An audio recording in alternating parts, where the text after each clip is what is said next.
I lost the ring my fiancé proposed to me with and I feel so guilty. I feel like I should preface this by saying I have always been a little scatterbrained. Among the things I have lost are my car keys, my wallet. I've misplaced this one so much that my fiancé got me one of those Apple trackers. A very expensive work-issued laptop, I found after 3 days on the subway. A worker held it for me. Jewelry, fiancé once gave me a necklace and I misplaced that. Also, my mother gave me a ring when I was a young adult, lost it a long time ago. Cash, one time I lost half the rent and I looked everywhere for it.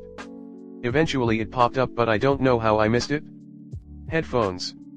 About 3 cell phones, I almost misplaced my new one, but I realized soon enough and went back for it. A personal diary / book of poetry. And probably other things but I can't think of them right now. I should also say that I don't really wear jewelry. I wear earrings maybe once or twice a month, and a necklace if I go out. I have not worn a ring since I lost the one my mother gave me. I can't remember the occasion, maybe a birthday. A little backstory that's relevant. A year ago, we were discussing marriage and things. His stance is, my grandparents have been together for 50 years, and they only got married about a decade ago. I don't think you should put a timeline on marriage. It could be 5 or 10 years before you can be ready for marriage. My stance was, if you don't know after 3 years that you want to marry me or not, then don't waste my time. I see so many people, on this subreddit and social media and in my neighborhood, where the guy just leads her on for years and years. Plus I want to own a home one day and I do not want to buy a home with my boyfriend. I do not think it is legally wise to do so. Marriage is important in that if something were to happen to either of us, death, medical emergency, you need insurance etc., then the spouse is usually covered. So I told him you have 3 years to propose, I don't care if it's with a ring pop, when I plan to buy a house. My family also pressures both of us. They have somewhat traditional views about commitment and monogamy. He took this as an ultimatum but said he understood. My fiancé proposed to me last Tuesday. I was ecstatic, relieved, elated, but I also felt the same. I told him I am marrying you, not my family's approval. The only thing I expect to change is that our tax returns will increase and we have a bundle of joy. I am 35 weeks pregnant. That being said, I had this beautiful engagement ring for more than a week. I had been taking it off to wash my hands and then apply lotion. I find the feeling of metal on my wet skin to be very annoying and unnatural. I didn't even notice that I didn't have the ring on until yesterday, when I came home and he asked, "Where's your ring?" I immediately started searching for it among my work things but I knew I'd left it in the office. I hoped that no one would take it, like a coworker or a cleaning service person. I went back to work, but the place is locked after hours and I knew management would just say, "Can't you look tomorrow?" Before I went home, he called me to check how things went and to see where I was. I sort of told him that I was out, but hearing his voice made me want to cry. I stopped by my godmother's house, whom I'm close with. I was hysterical, afraid that he'd break up with me. She told me that the ring is a material thing, and that I should be more careful, but I don't think he will break up with you if he's as good a man as we think he is.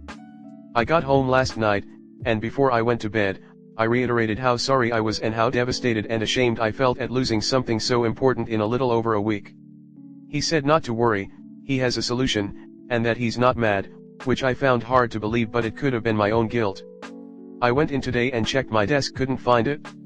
I asked management if they could check the security cameras, and they said that they have the ring. I was ecstatic. I texted my fiancé and he called me. I took a breath of fresh air, I was so relieved. Then he said, "Want to know my solution if you couldn't find it?" I said sure and he said, "If you couldn't find it, I would have said no problem but we would go back to being boyfriend and girlfriend. And that ultimatum you gave me? It would be a moot point. I would have proposed on my time, whether it's 5 years or 10 years down the line." I was a bit speechless. He continued, "Because it would have shown me that you're not ready. Besides it costing lots of money, it's a symbol of our love, and you lost it in a week, which is crazy. Also, it's really embarrassing, because when the people we've told ask where's the ring, what would I say? What would you say? And no, I wouldn't let you replace it, we have the baby to think about, and besides that's not the point. I make more than he does and could give him the money back immediately, though I'd dip into my emergency fund."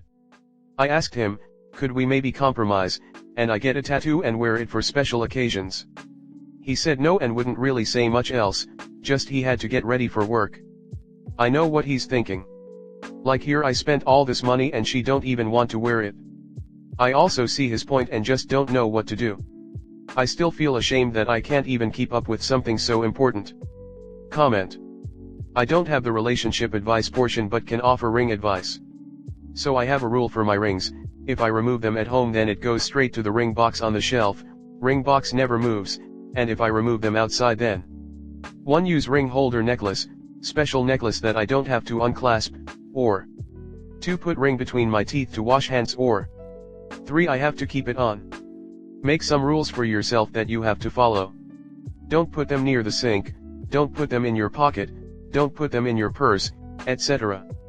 Also get jewelry insurance. I have Jewelers Mutual, they have good Reddit reviews and are surprisingly affordable IMO. Same here. I have a problem with losing things, so my ring never comes off my finger unless it is going into its box, which always lives in the same spot. Maybe Op could use a chain around her neck? So she always wears the chain, and when the ring has to come off it goes straight onto the chain. It is either on the chain or on her finger, always. I do the same thing with the keys to the basement at work, they stay in my hand until I relock the door and return them to their spot. And I'm the only person who's never lost them, accidentally kept them on their person, or locked them in the basement. It really works. If you struggle with losing/forgetting things, don't put it down, put it away. It does not ever leave your hand unless you are putting it back where it lives. You will never ever lose anything again if you consistently follow that rule. Yeah, this. You need to be able to set hard rules for yourself tbh. I wear my grandmother's jewelry, 4 gold bangles that have not been off my arm in over 5 years except when I've had to get an MRI or when I go through airport security, and her wedding ring, and my rule is her ring is either on my finger or on a chain around my neck. It pretty much only goes on the chain when I'm doing pottery. I remember her making naan with it on and the dough sticking to the ring, so if it survived decades of her cooking, gardening, etc. with it on it'll survive me doing the same. I am also autistic and hated the feeling at first, but you do adjust if you give it enough time. Wearing glasses took a similar adjustment period of serious discomfort. Jeweler here, and this is the advice. They really should not come off at all if you're not at home, but if you have to, they immediately go somewhere secure where you know where they are. Also, yes, please insure all of your expensive jewelry. I use Jewelers Mutual as a professional and always recommend them to my clients when they purchase a large piece from me. Seconding jewelry insurance. My wife has ADHD and actually lost her ring when we got engaged as well. She was absolutely beside herself, panicking and saying that she didn't deserve to be engaged. We eventually found it. Since then I've made sure to get insurance on every piece of nice jewelry I get her. She hasn't lost any of it since, but it's a huge relief knowing that if something does happen, it's not a big deal. Yes. I keep ring stands around my house and at my desk so anytime a ring comes off it goes on one.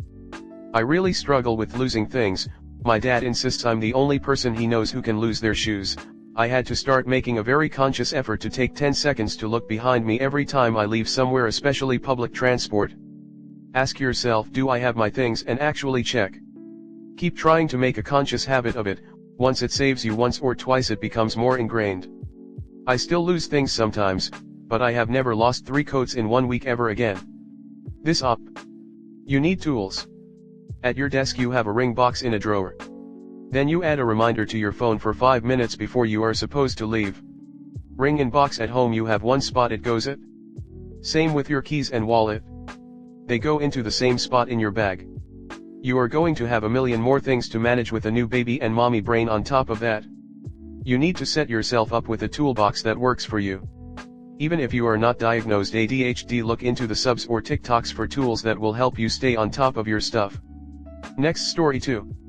My partner makes significantly less than me and it's starting to become an issue. I have a boring but stable WFH job. It pays $85,000 and there's steady potential for upward movement. My partner works at a plant nursery making $18 an hour and he loves the job, but there is a near zero chance of making more or moving up as this is a small business. Unless someone dies he's stuck in the same position. All of the other people his age have moved on from this nursery for other jobs or to get married. This has confused my boyfriend because to him an office job like I have would be soul crushing. Mind you, he has a degree, he just doesn't want to work in that field anymore. Him making significantly less than me never really bothered me until we moved to a more expensive apartment and the price of everything went up. Rent is $2,000 and bills/groceries/other expenses are another $600 to $700. I also have credit card debt I'm trying to pay down. All of that upfront cost is on me and he sends me $400 when he can. Student loan payments are coming due soon and I'm not sure how much longer I can keep spending the way I am. My salary is good but it's not enough to sustain a future family. I want to get married and have kids with him. He's truly a great guy. He says he wants the same but he's not in a financial position to propose or move forward with a life together. He also won't look for another job because he's happy at the nursery. We have had talks about him leaving the nursery but he's only willing to leave if he can get his business idea off the ground. He doesn't want to work for someone else. His parents are putting a bit of pressure on him to use that degree they paid for but I think it just makes him more resistant. I guess I'm just wondering what to do at this point. I want to continue to build a life with him but I'm feeling overwhelmed. Update, so thanks everyone for all of your input. It really helped put things in perspective. Points of clarification. We moved to this new place because the more affordable apartment was falling apart. Like we literally couldn't stay there. In the area near his job rent is insane. We are about 45 minutes away and rent is still $1.8k 2k. If we wanted cheaper he would have to quit. He's not full-time so his $18 an hour isn't as much as it would be if he was. His money goes towards car insurance, gas, and his own credit card bills. Yes, I do most of the chores because I WFH and he's tired after work. He pitches in when he can but it's not a 50-50th split. No, the roles wouldn't be reversed because I would never be happy in a low-paying job. Things being financially tight make me anxious so even if he made more than me, if I was in a lower-paying job I would want to make more money. I grew up poor so I could never 100% rely on a man. I just want us to have an equitable partnership. I'm fine with him making less, I just wanted to figure out how to have a more equitable split and some of you provided a great plan. Seriously. On to the update. I casually asked about what his plan is and he says he's going to give the nursery another year. If they don't promote him then he will look elsewhere. I suggested another outdoor job like arborist but he says all arborists are a-holes, which I don't believe but that's his opinion. I asked about other nurseries but his loyalty lies with this one. I want him to work a job he enjoys but I know long term I can't keep getting such little support financially and domestically. I'm not going to wait another year for him to get it together though. I'm not sure what timeline I want but I know it's not that. Since I'm feeling really anxious/emotional right now I'm going to table this discussion for a later date. I'll have my spreadsheets and a clear head so we can have a reasonable talk on what to do moving forward. Again, thank you guys so much for all of your comments. Comment. I was gonna say, I make less than that guy and I'm able to pay about $600/month for rent plus all my other bills, like it's tight but I still have personal spending money after the bills. He should be contributing more than the $400 once a month, though it sounds like it's not a consistent once a month, which is even worse. Agreed. WTH is he spending his money on that he can only contribute $400. I'm a single mom with no help in my state, ex-husband moved us across the country then had an affair.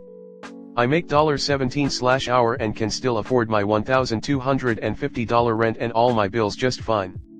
So this comment tells me that you need to start looking for a new place that is in a budget you are okay with whether you are with him or alone. And you need to tell him that this new apartment isn't working out, and what your budget is and what his contribution needs to be in a new place, sounds like 30% of expenses based on other comments, and figure out if continuing to live together is viable. If he's not open to living in a cheaper cost of living area that allows him to both keep this job he loves and contribute to the household, you need to put yourself first. This can't go on, so you need to have some hard conversations and make some hard decisions because you are both at an age where you need partners who share the weight of the burdens of day-to-day life, not one who carries that and the burden of the other person. He's currently happy with his low-key life because you've made it easy for him. He lives in a nicer apartment than he would otherwise, closer to work than he would otherwise, with likely more fun stuff provided for him than he would otherwise. What is he providing? No, he is taking advantage of you. It is a different type of abuse, you just do not realize it. If he really wanted this relationship he would do far more and contribute far more.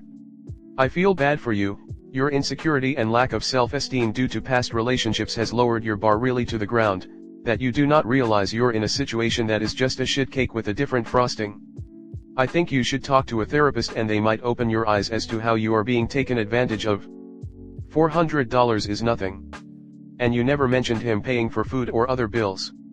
You're subsidizing a man-child. He's not a good guy though. He's not abusive, ignore all the hyperbole there. This isn't financial abuse, but he is taking advantage of your generosity and goodwill. He is not being a thoughtful partner, and he is absolutely coasting through life. Maybe he's immature, maybe he's lazy, maybe he's calculating. I don't know. But you need to find out. And how you do that is by having these difficult conversations, stating your needs and standing up for yourself. You aren't being unreasonable by having these concerns, you aren't being selfish by needing him to consider your needs, and you aren't being pushy by advocating for the life you want. You need to find out if this guy can and will be a partner to you or not. It's just a grown-up conversation that needs to be had. Good luck. That is the first thing you need to tell him. And then you need to move somewhere cheaper, even if he has a longer commute. Would he be any good as a garden designer / landscape architect? Because that would definitely net more and still allow him to work outside with plants. Another point to consider, if you are set to progress in your career and make more and more money, would it really be so bad to have a low-income husband who could become a SAHD, if you plan to have children? Would he be able and willing to manage the household if you focus on your career? Or would he still expect you to do all the chores, even if you earn all the money? In my experience, people who grow up in gardens and work outside with plants have usually calm, happy, well-adjusted, even-tempered personalities and make very good cornerstones to build a family on. Plus they get the kids to help in the garden, which keeps them away from screens.